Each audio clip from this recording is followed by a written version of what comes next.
สวัสดีครับวันนี้ผมจะมาสอนการสร้างเกลียวฝาขวดกันนะครับโดยผมจะสอนตั้งแต่การทำมือเองแล้วก็การใช้ Add-on HardOps และ Mesh Machine นะครับซึ่งจะมีข้อแตกต่างแต่ว่าสามารถนำมาปรับใช้ร่วมกันได้นะครับอันดับแรกนะครับผมจะสอนการสร้างเกลียวฝาขวดแบบทำมือเองนะครับโดยเอาทรงกระบอกขึ้นมาหนึ่งตัวนะครับแล้วก็ลบเฟสด้านบนและด้านล่างออกไปหลังจากนั้นกด Ctrl R ลูปเพิ่มลูปคัทเข้ามานะครับให้ได้6แล้วก็เลือก Edge ด้านบนกด Ctrl ค้างไว้นะครับเลือก Edge ด้านล่างเสร็จแล้วกด V เพื่อแยกมันออกมานะครับแล้วก็มาที่ Proportional Editing เลือก Connected Only นะครับหลังจากนั้นกด G Z เพื่อเลื่อนนะครับเราเลื่อนให้ Looking Mouse เนี่ยมันใหญ่ๆให้ Area มันใหญ่ๆนะครับเพื่อที่มันจะได้ Curve แบบนี้นะครับเสร็จแล้วเราซูมเข้ามาข้างในพยายาม Matching ให้ตัว Vertice เนี่ยมันเท่ากันนะครับแล้วก็กดปิดไปนะครับเสร็จมาที่ Vertex Mode กดเลือกทั้งหมดแล้วก็ Merge My Distance นะครับมันก็จะรวม Vertice เข้ากันเรียบร้อยหลังจากนั้นเลือก Edge Loop นะครับทั้งบนและล่างนะครับกด E เพื่อ Extrude แล้วก็กดคลิกเมาส์ขวานะครับกด S แล้วก็ Z เพื่อขยายนะครับกด G ด้วยเพื่อให้มัน snap นะครับเสร็จแล้วเรามาที่ Edge ด้านบนเลือกกด S Z แล้วก็0นะครับด้านล่างเหมือนกันนะครับ S Z 0นะครับโอเคแล้วเราก็ลบเฟส2ตัวนี้ออกไปอันดับถัดมาผม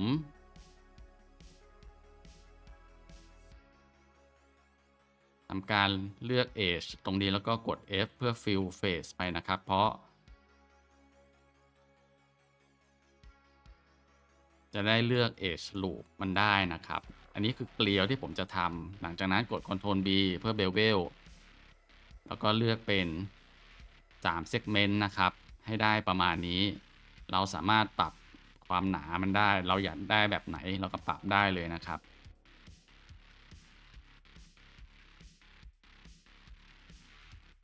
ขั้นตอนต่อมาที่ผมจะทำก็คือ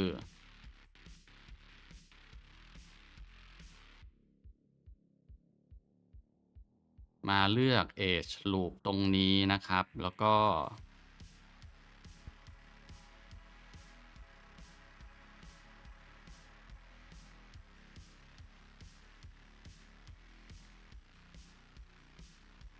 กด Ctrl ค้างไว้นะครับแล้วก็เลือกตามแนวมัน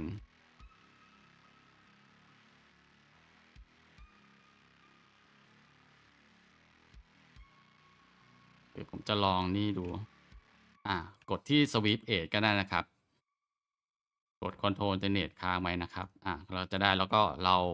นี่ก่อนมาที่ Select แล้วก็ Loop Select Boundary Loop นะครับหลังจากนั้นให้ Mark C มาไว้นะครับเพื่อที่จะเราสามารถกดแล้วก็กด L เพื่อจะเลือกได้แล้วก็กด Alternate S นะครับเพื่อขยายออกมาด้านข้างเสร็จแล้วเราก็จะได้เอา Delete Face ตัวนี้ไปก่อน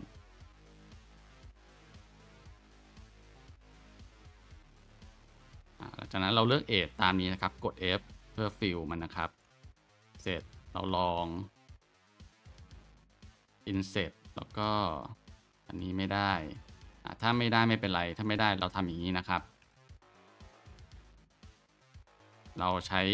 มีดในการต่อ Topology นะครับ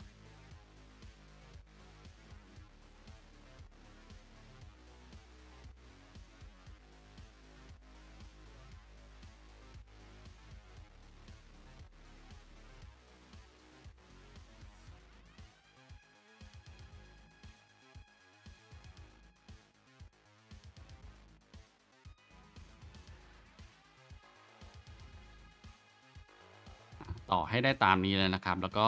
เลือก vertices 2อันแล้วก็ merge เข้ามานะครับเสร็จมาเลือกจุด2จุดเราทำ loop ไปก่อน mark seam ไปก่อนอันนี้ clear seam ไปนะครับแล้วก็มาเลือกที่ edge ก็ได้นะครับแล้วมาที่ transform ตัวนี้นะครับกด create ใหม่กด control alternate S กด G ก็ได้นะครับแล้วกด Z ผมจะขยายมันออกมาข้างนอกนะครับตาม normal อ่า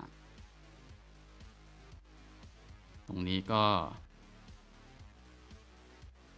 ขยายเข้ามาให้มั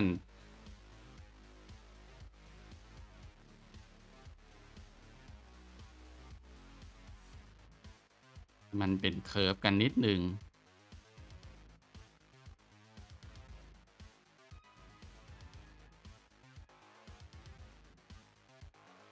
ให้ได้ประมาณนี้นะครับเสร็จแล้วเราเลือกตัวนี้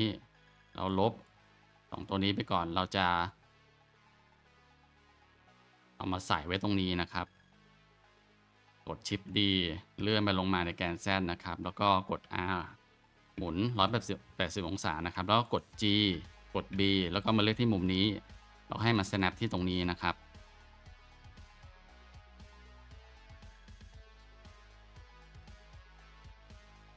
เสร็จ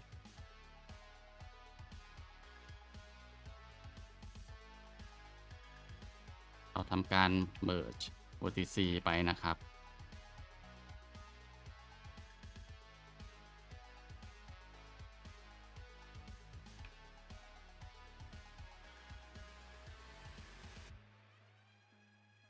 โอเคได้แล้ว เมื่อเราได้แล้วเนี่ยตัวนี้เนี่ยตัว loop เราลองใส่ซับ dy เข้าไปก่อนนะครับใส่ซับ d เข้าไปโอเคกด shade smooth เราก็จะได้เป็นเกลียวแล้วแต่ถ้าเราอยากให้เกลียวตัวนี้เนี่ยมันคมขึ้นเราก็แค่มาเลือกตรงนี้นะครับเสร็จ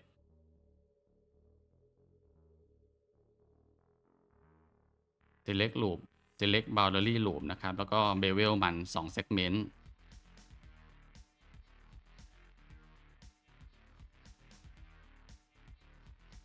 ตัวขอบมันก็จะคมแล้วถ้าอยากให้ขอบด้านในคมเราก็เลือก edge loop ด้านในนะครับ mark seam ไว้ก็ได้แล้วเราก็ bevel เหมือนเดิมเห็นไหมครับเราก็จะได้เกลียวสวยๆเอาไว้ใช้งานแล้วอันนี้คือการทำมือเองโดย topology เนี่ยให้จำไว้เลยนะครับให้ได้แบบนี้ทำให้ได้แบบนี้เวลาเราใส่ซับดีลงไปเนี่ยงานก็จะออกมามีปัญหาน้อยแล้วตรงนี้อาจจะมี distort บ้างแต่ว่ามองไม่เห็นหรอกครับอันดับถัดมาจะเป็นการใช้ Mesh Machine Add-on นะครับในการสร้างเกลียวฝาขวดผมก็จะเอาทรงกระบอกขึ้นมาเหมือนเดิมแล้วก็ลบเฟสด้านบนด้านล่างออกไปนะครับเสร็จแล้วมาที่เฟสแล้วก็กด Alternate ค้างเพื่อเลือกเฟสทั้งหมดนะครับแล้วกดคลิกขวา Add Trade นะครับมันก็จะมีเป็นเกลียวขึ้นมาแล้วมาที่มุมซ้ายล่างเนี่ยเราสามารถปรับได้ว่าจะให้มันมีจำนวนเท่าไหร่นะครับ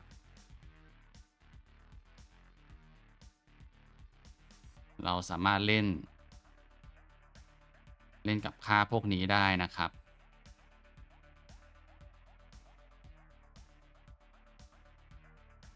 ผมปรับค่าประมาณนี้แล้วก็เลือก Edge Loop บนล่างแล้วก็ E แล้วก็ SZ นะครับเพื่อขยายมันขึ้นมาให้ได้ประมาณนี้เสร็จในการใช้งานเนี่ยจริงๆแล้วเนี่ยถ้าสมมุติไม่ได้แคร์เรื่อง topology มากเนี่ยก็ซับ dy ไปได้เลยนะครับมันก็จะได้เป็นเกลียวขึ้นมาแล้วแต่ว่าถ้าเราอยากแก้ไข topology นะครับ main machine แล้วก็มาเลือก loop ตรงนี้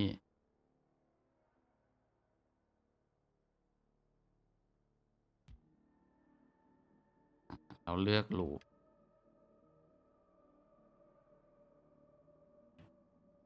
กด Ctrl แล้วก็ค่อยๆเลือกเข้ามานะครับ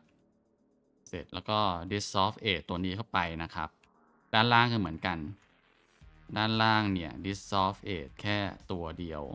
เราก็จะได้แล้วเห็นไหมครับเวลาเราแก้ topology มันก็จะคล้ายๆกับของเดิมนะครับแล้วก็ทำการต่อ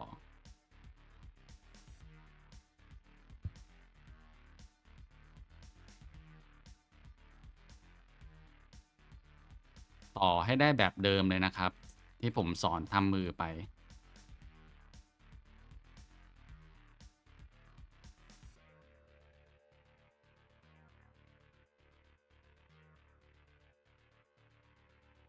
โอเคตัวนี้เนี่ยมันมีการเคิร์ฟมาให้แล้วเราก็อาจจะ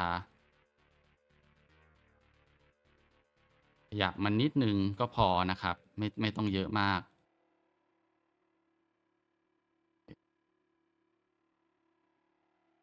พอเราได้แล้วเนี่ยเราก็ทำการก๊อปเพื่อมาใช้ด้านล่างกับด้านล่างเหมือนเดิมนะครับ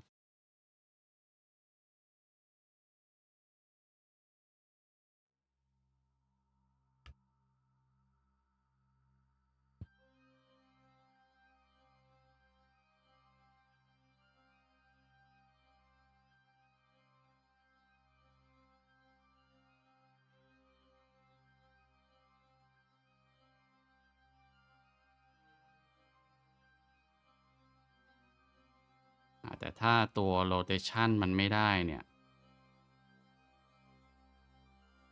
ผมต่อเองใหม่ก็ได้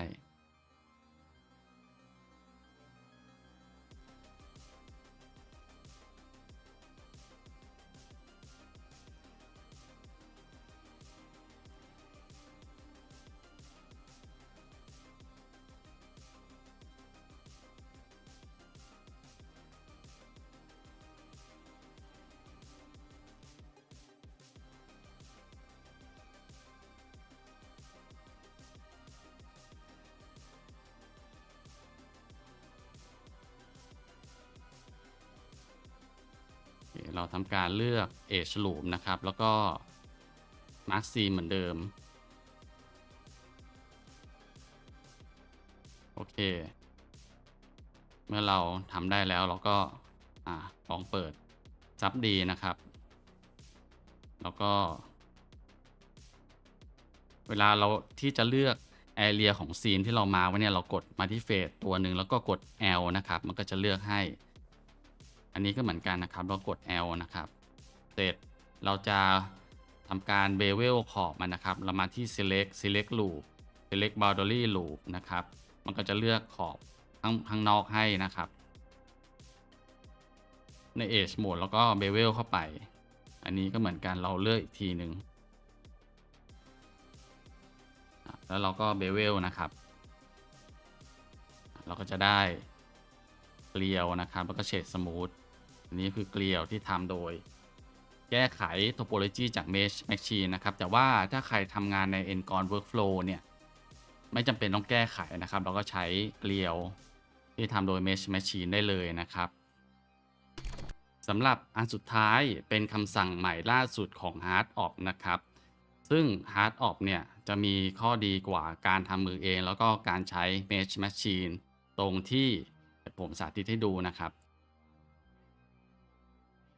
ทำเหมือนเดิมเลยแล้วก็เลือก Page ตรงนี้กด Q มาที่ Operation นะครับแล้วก็กด To Trade นะครับให้ดูดีๆนะครับ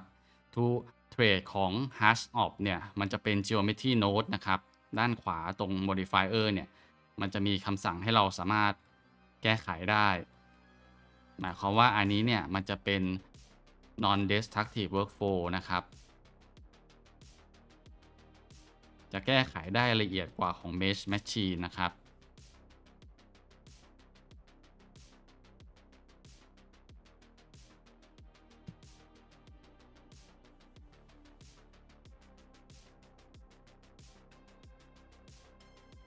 ให้มาดูนะครับมันเป็น Geometry Node เห็นไหมครับอันนี้คือดีกว่าของทุกอย่างที่ผมเคยใช้มาเสร็จแล้วเมื่อเรา ตั้งค่ามันอย่างที่ต้องการแล้วนะครับให้ apply modifier ไป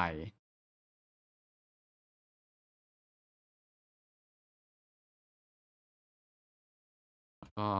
ผมจะ apply เอา transform ไปทีหนึ่งแล้วก็ผมลองหมุนก่อนนะครับอ๋อต้องเลื่อนไปที่ global ก่อนแล้วก็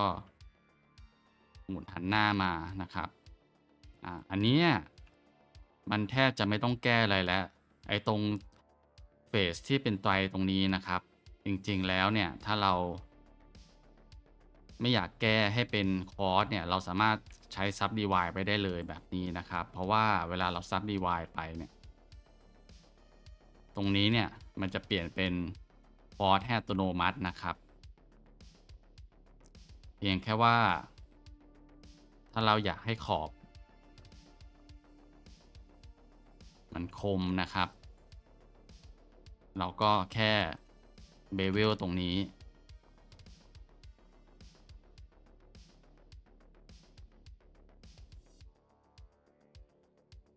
โอเคแค่นี้ครับแล้วก็ได้เกลียวแล้วพร้อมใช้งานอันนี้เนี่ยจะเป็นวิธีที่เร็วที่สุดเท่าที่ผมเคยทำมาเพราะว่ามันไม่จำเป็นต้องมานั่งแก้ topology ทีหลังนะครับทั้ง3วิธีก็คือการสร้างเกลียวซึ่งทุกคนเนี่ยสามารถนำไปปรับใช้กันได้นะครับสำหรับบทเรียนในวันนี้ก็มีเพียงเท่านี้นะครับ สวัสดีครับ